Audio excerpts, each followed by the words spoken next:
It was on the 4th of July 1776 at Philadelphia that the Declaration of Independence was made by the United States of America.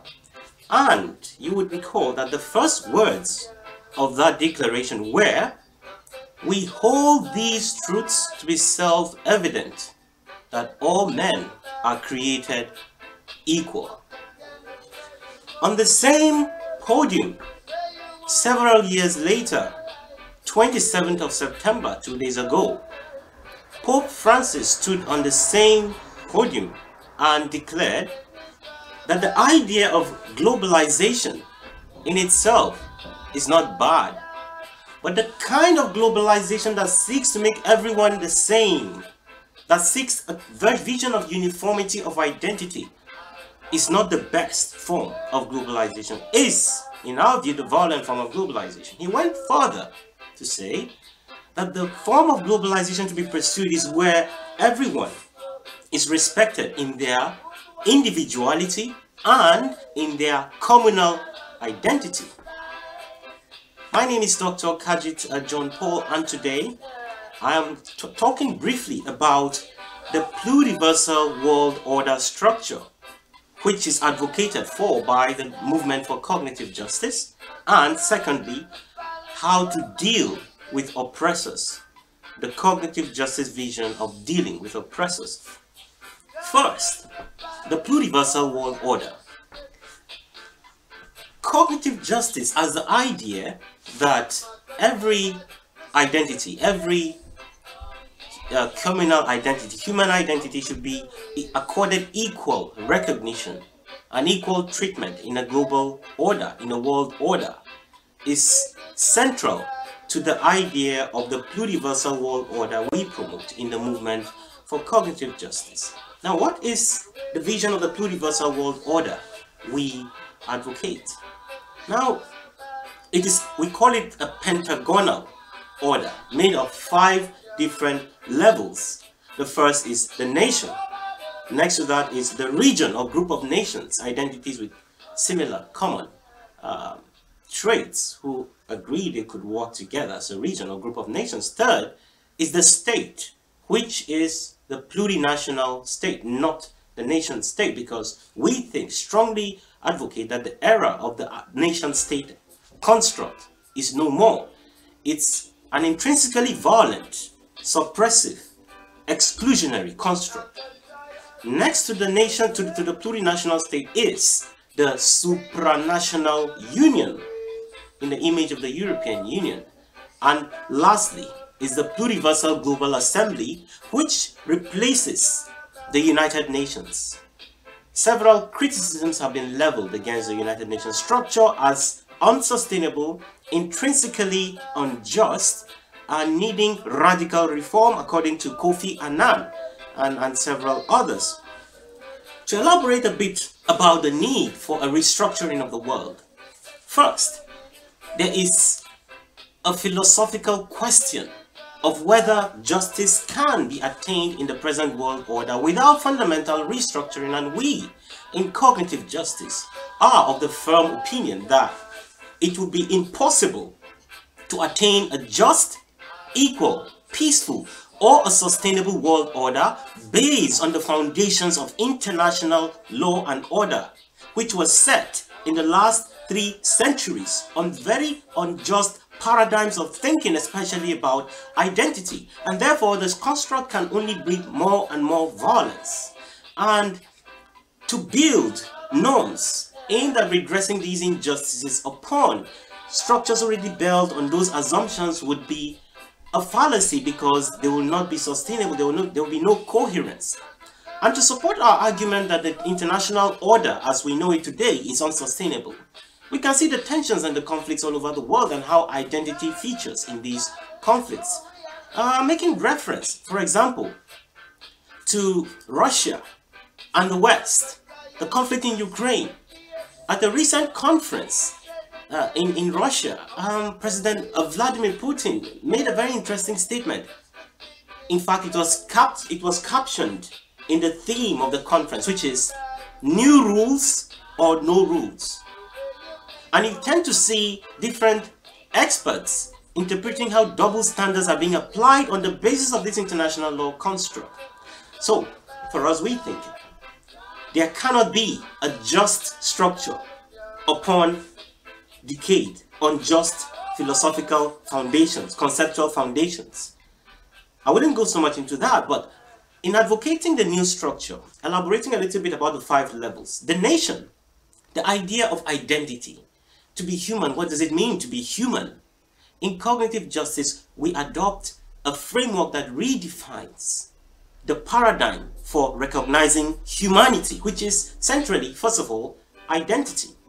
Provided the people have a language, have a homeland, a place they call their homeland, they have a distinct culture, and they have a claim to autonomy amongst others, they have a right to a recognition as an identity on equal terms with any other identity that claims recognition as a human entity. Now, the international order introduced different ways of identifying different peoples that are intrinsically discriminatory. First, it was civilized nations, barbarians and savages. Then it became first world, second world, third world nations. Until date, these categorizations linger and their effects are felt everywhere. The discrimination, the stratification of human society, social fascism as Boaventura Santos would call it, is evident everywhere. And so, there is no uniform way of recognizing, categorizing human identity. You call some nations, you call some tribes, when exactly the same identities have exactly the same objective features, like a distinct language, a claim to a homeland, claim to autonomy. So, in the West, Scotland debates, contemplates independence. Catalonia seems to be aspiring towards self-determination. And you can see that the legacy of empires in the past has tried to suppress and destroy diversity. Abolition of prohibition against the use of the Catalan language. And centuries back, prohibition of the use of any language apart from English for elites of Scotland who came to be educated in Edinburgh, here in Edinburgh. And colonial policies of imposing the language of the colonizing identity as the official language. Now, all these are characteristic of the international order. So in the cognitive justice structure, 5 pentagonal structure, the first level being nation. Any identity that meets those objective criteria, regardless of their numbers, as an objective moral norm, are recognized as a nation. Next to that is the group of nations that consensually come together to operate as a region, as a group of nations. And this is not a hegemonic imposition where some people are struggling to get out, no, but by a counter-hegemonic ground-up consultative process that confers legitimacy on the emerging structure is what we advocate. So you find no identity trying to break out of an entity because it is the builder, the maker of that entity. Then next to the group, ideally, would be the plurinational state, the state, which is made up of, except a few cases, Iceland, Koreas, the 2 Koreas, and Portugal. The other states have more than one identity, many nations who claim indigeneity, who have ancestral land in the place, who have a language. So ideally, the general rule will be the plurinational state, a state made of many nations, whether 2, 3 nations, or 100 nations, or 500 nations, as in some cases might turn out to be. So complexity is catered for. This is the way to construct the world that would confer recognition to diversity on an equal basis. So the plurinational state replaces the nation state. The nation state will be the exception, not the rule, because we might not have more than 5 nation states depending on what comes out of this construction. And the Supranational Union, much like the EU, is a group of plurinational states that can cooperate together. And finally, the Pluriversal Global Assembly. This time around, no veto powers, just equal members. The supranational unions are the units that are represented in the Pluriversal Global Assembly, based on rules to be adopted that ensure rotation amongst different constituent units of the different supranational unions and the plurinational states that constitute them. And these rotational formulas will be peculiar to each construct and will keep rotating in its own peculiar way, entrenching the values of equality, peace, and consensual rotational treatment of different identities as equals. This will be elaborated further in the book I have written, which is Cognitive Justice for Pluriversal Global Order. I hope it will come out soon. It's completed, but I cannot release it without following the protocol. The second issue for today is how to deal with oppressors. Now, there is a tendency of dividing the world into either good or bad. Either or philosophy, the binary logic, two-way logic of wanting to like draw kind of an imaginary line as though all those on one side are evil. But we advocate a different worldview that will enable us to build a new pluriversal world order. How is this? And well, central to this is the idea of those who are perceived as oppressors, those who seek for emancipation. Do we demonize the oppressors and try to destroy them? No. There is no human, and I welcome any corrections if I'm wrong, there is no human that is comprehensively evil and incapable of good or reform towards good. As such, these are avenues where to exploit, and therefore the movement for cognitive justice looks at these oppressors, people who are born into structures that they are positioned to exercise dominance over others. We call these oppressor victims.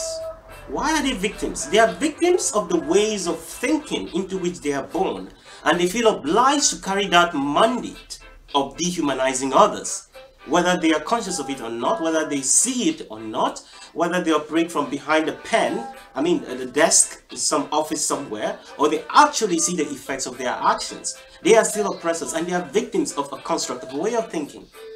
To bring everyone on board, these must be made to understand that abandoning the principles of oppression will not lead to their heads being put under the guillotine, being cut off, being massacred, being punished. Well, there has to be some adjustment to it, but it has to be in a way that enables the oppressor to be freed from the way of thinking that make them oppressors. Now, in my research, I've proposed different ways of categorizing victims, because the idea, the theory, in conflict research and generally of victimhood, the way victimhood is approached is uncritical. It obscures the unique dimensions in which different identities are affected by particular manifestations of oppression. So I have 5 different conceptions of victimhood, and the oppressor as victim is one of them. The 5 are the ordinary or pure victim, the Freudian or oppressor victim, which is the one I'm talking about, then the offensive, that's dispossessing identity victim, and the defensive dispossessed identity victim. Each one has its own peculiar dimensions, and how this new framework I have innovated, that was part of my original contribution in my PhD, by the way, how it helps us better understand victimhood and approach the construction of a just world order. The oppressor as victim, according to Paulo Freire, from whom I got this idea, is one whose ways of thinking has been conditioned to see normality as oppression. Professor Santos will say, for example, that some people see their humanity as being contingent on the dehumanization of others. As such, without the dehumanization of others, they are not human. I saw a quote on Facebook recently which says, those who feel threatened by the idea of equality. Now, generally speaking, these are the kinds of people who find themselves in a position of being oppressors. Now, we need to emancipate the oppressors. So it's a paradigm of emancipation, a way of thinking of emancipation that frees the oppressor from the need to dominate and oppress others, and also enables the oppressed to have the heart to recognize a victim in the oppressor. Follow us in the movement for cognitive justice, and I hope this goes some way in helping people understand this construct of the pluriversal world order and the way we intend to approach oppressors and oppressive structures. In this way, we reduce opposition. We cater for everyone. The human spirit is able to rise above its base selfish instincts and is able to operate through rationality, through what is noble. We hope to give you more insights about the movement and how it will progress henceforth. By the way, there have been very constructive statements at the United Nations General Assembly recently. Well, Obama went on talking about, well, Russia, the rubble, and so on. Putin talked about the need to form a coalition against ISIS. Well, whoever, people might have different opinions as to who took a more rational approach. But President Muhammadu Buhari of Nigeria, my country, interestingly mentioned the idea of self-determination for the Western Sahara and the Palestinian people. That indicates he is a good man. We must give him that benefit. He is potentially a good man. And as such, he must really be blind to the issues of self-determination in Nigeria. And if his attention is drawn, I believe he will listen. Because there are tensions in Nigeria. He talks about self-determination. The issues that bedraggle or that affect the African nation state surrounding self-determination need to be redressed, and the best way of resolving this is through this pluriversal world order. And you would see the outlines of this way of solving the problem in the pentagonal structure of nation, group of nations or region, plurinational state, supranational union, and pluriversal global assembly. And in that case, he would not need to contradict himself in the future when he talks about respecting international law by respecting the Bakassi determination, which in fact negates the humanity of the ethnic aboriginal people of that place, simply because France and Germany signed an agreement in 1913. That's an inherent contradiction which the international order is incapable of solving. So on this note, I call it a day, and I look forward to giving you more videos. Follow our page, our Facebook page, our Twitter account, put them on the screen, our website, and we also have our email address. Thank you, and do have a good day. It's a sunny day today in Scotland. Cheers.